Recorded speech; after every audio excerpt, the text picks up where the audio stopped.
What is up, YouTube? It is Sony time! That's right, Sony just had their press conference and I just want to recap it a bit for you, so let's dive right in.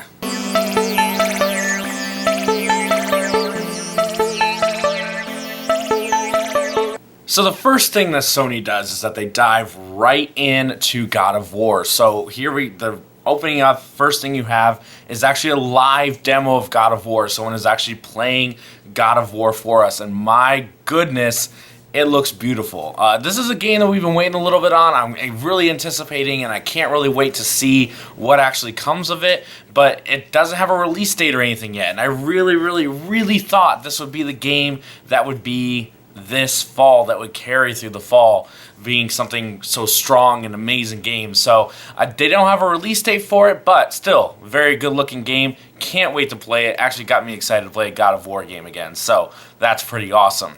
Now, Sony just dove in. They pushed really hard. It was game after game after game after game. So Sean Layton came out on the stage.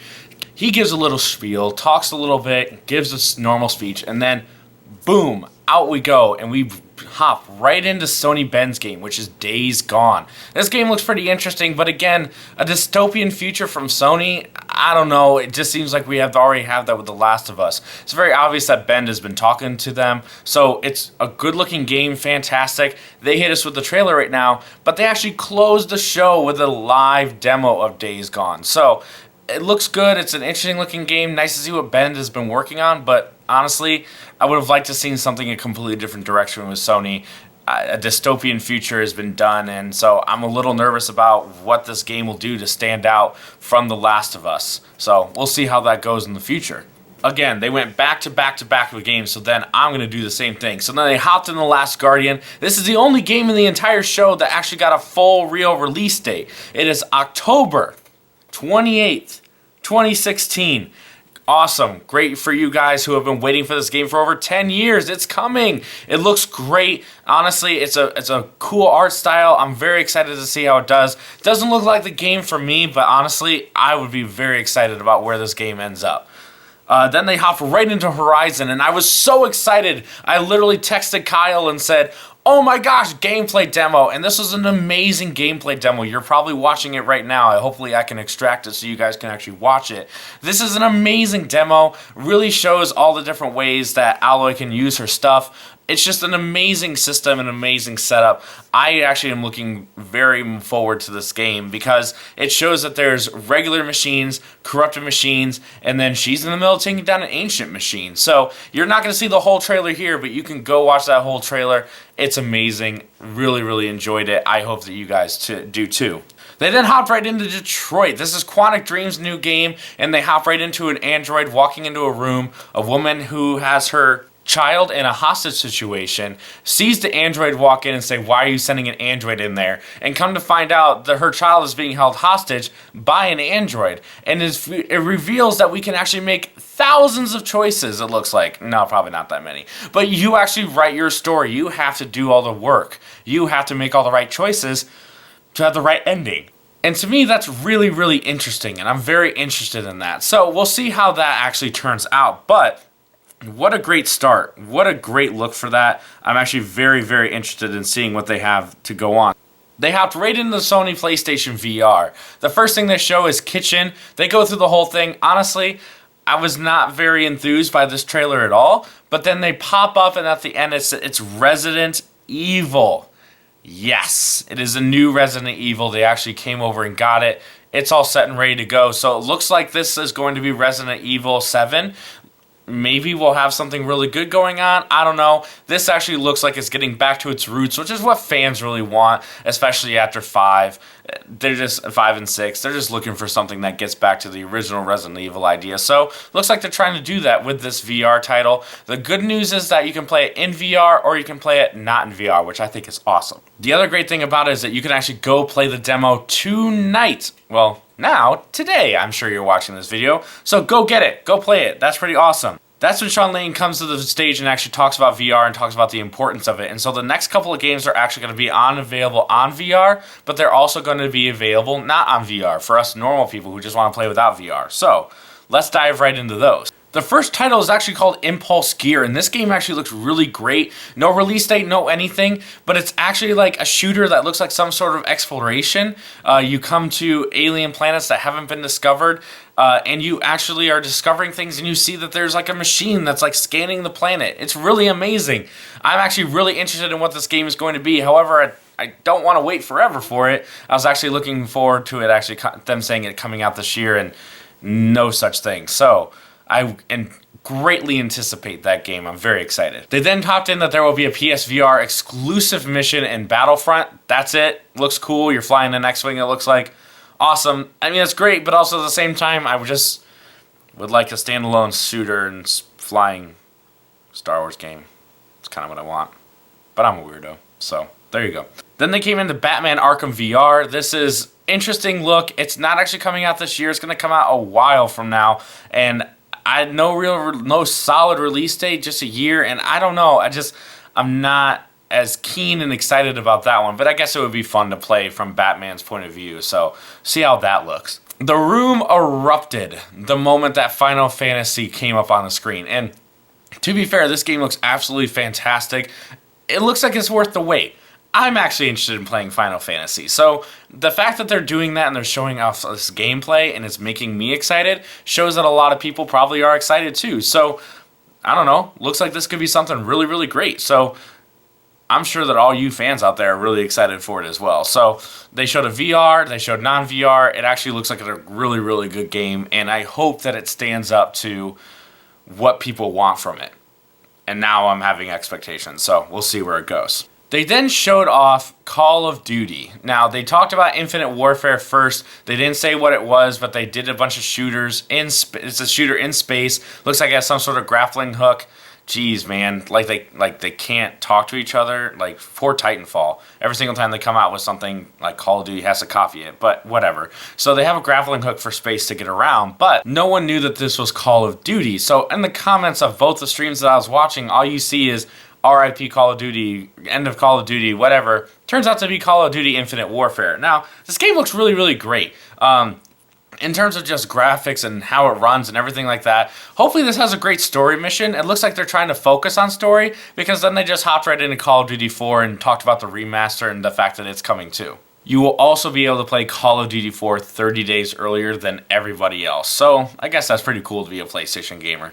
Sean Layden then came back on stage and he talked about the fact that Crash Bandicoot will be remastered for the PlayStation 4. The entire room had their jaws drop to the floor. I was actually kind of shocked that they did this, but there you go, they have it. But you can very much tell that this was part of like some sort of weird deal, because they're actually bringing Crash to Skylanders, which a lot of people are really grouchy about, but I think I'm going to go buy a Crash Skylander, because that sounds cool to me, and I'm just going to put it on my desk because that's all I care about now that Skylanders has done that. But what was kind of being overshadowed here is that now Skylanders has, in their new game, has it so that you can actually create your own Skylander just kind of like by drawing it, and then you can actually swap them out and put them in the game. So for kids and creativity, that actually seems like a really, really cool idea. And I actually think that that's not so bad. So everybody looks at the negativity of having Crash in the game, but, you know, Spyro was in the game in the beginning, and a lot of kids now like Spyro. So there you go. Go run with it. That's awesome. They then hopped out here with Lego, and I thought it was pretty great that Sony had Lego on their stage to talk about Star Wars The Force Awakens, the Lego game.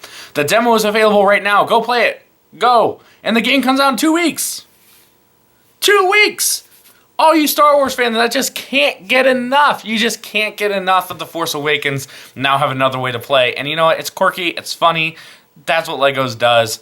Enjoy it, my friends. There you go. Go download it and see if you like it. I'm sure that you will. And then, of course, the curtain rises. The man himself, Hideo Kojima, comes out and he utters the words, "I'm back," to thunderous applause. Everyone is so excited to see this man and see what he's been working on. And of course, he's partnering with Norman Reedus. So this game came out. It's a very, very naked Norman Reedus walking around. Looks like some sort of Android control type thing. You know, like it looked like there was a baby and Norman Reedus was like connected to the baby with this like black umbilical cord thing and like plugged in. I don't know. It looks kind of weird. Kind of like how in the Matrix, like Neo, like had to like unplug all those freaking things and pull them all out. It looks like they're going along those kind of lines. This game is not even near close to being done, so don't get your hopes up. Like seriously, don't get your hopes up. Kojima's gonna take his time. Do you know why he's gonna take his time? Because he's Kojima, and he knows you will wait, and you know that you'll be happy that you waited. So don't get excited.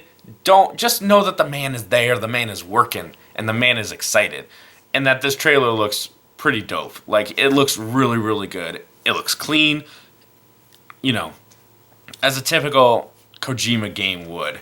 It just looks good.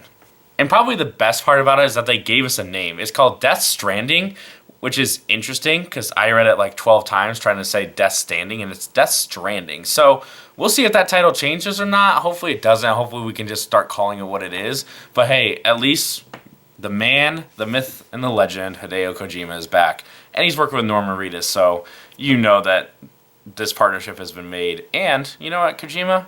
Props on your English, my friend. Good job. You're working really hard on it, and I can tell. And it's really, really coming along. I didn't have a hard time understanding you at all. I doubt that you'll ever watch this video, but coming from when I first started watching you and you had to have the interpreter the entire time to now, you know, now that I'm a grown adult, you're older, all that stuff, it's great to see that, you know, your English is coming along awesome, man. So, thumbs up. If you want to be friends, I want to be friends. Can we be friends? Anyway, let's move on. So let's get away from that awkwardness and actually talk about Spider-Man! That's right, Spider-Man is coming to the PlayStation 4. This looks exclusive, and guess what? It's not Sucker Punch making it. It's Insomniac again. So I don't know about you guys, but I am super excited. I love Insomniac. I love the games that they make. I liked it when they made all of the games for Sony. I liked it. And now that they're doing back and forth and they made that awesome, awesome exclusive game for Xbox, but they're back. They're back. And it looks great. It looks kind of like they did a lot of the traversal stuff from Sunset Overdrive. It looks like they have a good balance. It looks like they're doing a good job with this game. And everything that I see, it's not super perfect, amazing, beautiful, Naughty Dogs type graphics. But I can definitely tell that this game looks amazing. And I'm very excited to play it. It's just Spider-Man. And I'm so excited that maybe we can drop down to the street and run around, go into stores. Just like, you know, wide open Spider-Man. I'm really, really excited about that. So what an awesome way to lead up to the end of the conference, which, as I said, was a live demo of Days Gone, which honestly looks great. Lots of zombies, fast zombies, which is even scarier. I don't know. I'm a little bit out on this, but I don't know how I feel about that game yet. I need to play it, I think, and see what I think. But I'm just not, again, I'm a little worried about another dystopian future game from Sony, so we'll see how that goes. That being said, that was Sony's press conference. As you can tell, I'm very excited. It was games, games, games, games, games. I'm a little upset that there was no hardware. I was wrong on my prediction, but also the moment after I made my prediction video, Sony came out and Andrew House said that there was not going to be the Neo at the press conference, so oh well, Seth was wrong on that one, I guess. But the long story is that I think that Sony, this is what they had to do. They had to double down on games, but the problem is that none of these games are coming this year, except, at least officially, except for The Last Guardian, which is ironic if you ask me. But The Last Guardian is coming, there's just nothing else. We know that the PlayStation VR is coming this year. It's going to be October 13th, $399. Go reserve yours if you haven't. But that's it. That's all that we have. So I'm a little nervous about this entire situation. So hopefully we'll see where it goes. There are going to be 50 VR games before 2017, as Sean Layton said. But again, I'm just not really convinced about this holiday. And with Xbox having that super slim console, looks beautiful, talking about how they're going to leave no gamer behind, and then their awesome release of games that are playable on both cross-buy and cross-play, most of them on Xbox and on PC. It looks like Sony won't lose, but it looks like Sony could have less of a holiday. So I'm really anticipating what's going to happen for the rest of the year. Let me know what you guys think in the comments below, and like this video, subscribe to us, whatever. Tell your friends. I would greatly appreciate it. Most of all, tell Hideo Kojima that I want to be his friend. Thank you. Have a great rest of your day, guys.